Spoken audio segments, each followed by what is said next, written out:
Today we'll be reading The Tale of Oss Wilum from the Tales of the Jedi Companion by George R. Strayton. The Tale of Oss Wilum. Oss Wilum, a Vultan from the planet Vulta, spent much of his life as a trader, constantly moving from one planet to the next, worrying little about his role in the galaxy. To him, nothing he did or could possibly do would ever matter at all to the events occurring throughout the Republic.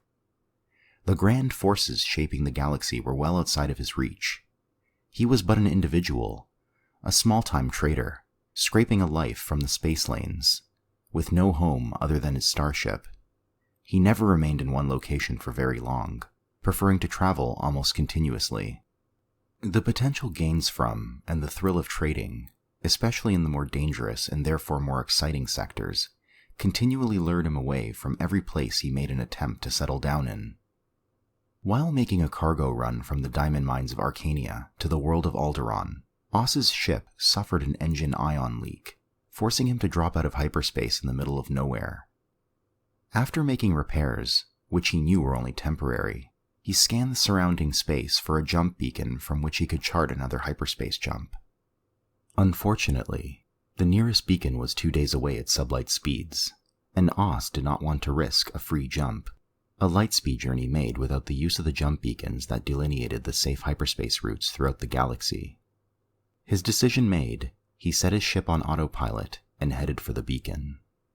A day and a half later, just a few hours short of his destination, Oss encountered a stranded vessel drifting slowly spinward. The ship's communication systems appeared to be non-operational. Either that, or no crew remained to answer Oss's hails. He scanned the ship and detected signs of life, but he had no way of reaching whoever or whatever was still alive on the ship, which he now recognized as a Republic courier vessel. It seemed fair to assume that some important information might still be on board. Without communications, Oss had no way of downloading it and delivering it to its intended recipient. With no other recourse, Oss maneuvered his own vessel as close to the courier ship as possible, and then latched onto it with the weak tractor beam he had recently installed. He accelerated at an extremely slow rate so as not to lose his tow, eventually reaching half of his ship's top speed after almost an hour. Upon reaching the jump beacon, Oss sent a subspace communication addressed to any Republic vessel in the area, giving his current location, the courier's transponder codes, and the apparent state of the damaged vessel and its occupants. Though he was already a day late on his own delivery, Oss did not want to leave the courier ship, for he feared that pirates might show up and do who knew what to the helpless craft and its equally helpless crew. To his surprise, Oss detected another vessel drop out of hyperspace near the beacon only a few hours later. The Republic prowler ship designated the Starspin immediately contacted Oss's vessel and commanded him to leave the area. After verifying the Starspin's transponder code format as Republic Registry Standard, Oss followed the order, leaping into hyperspace on a course for Alderaan.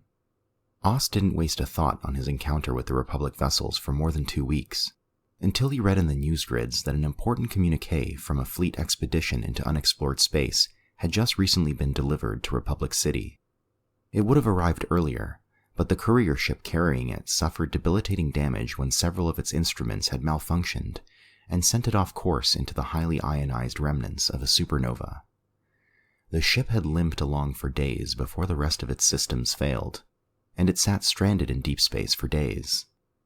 After receiving a distress call, a Republic prowler located the vessel mere hours before its systems had completely shut down and lost all of its data. Oss marveled at the news story in disbelief.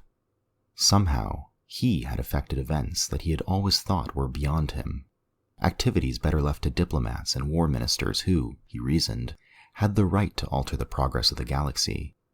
But now he realized that every action, every seemingly insignificant effort, no matter the source, influenced the future, intertwining and building upon one another to create a new state of the universe, which lasted in such equilibrium for less than a moment, when it was shattered by the next series of actions.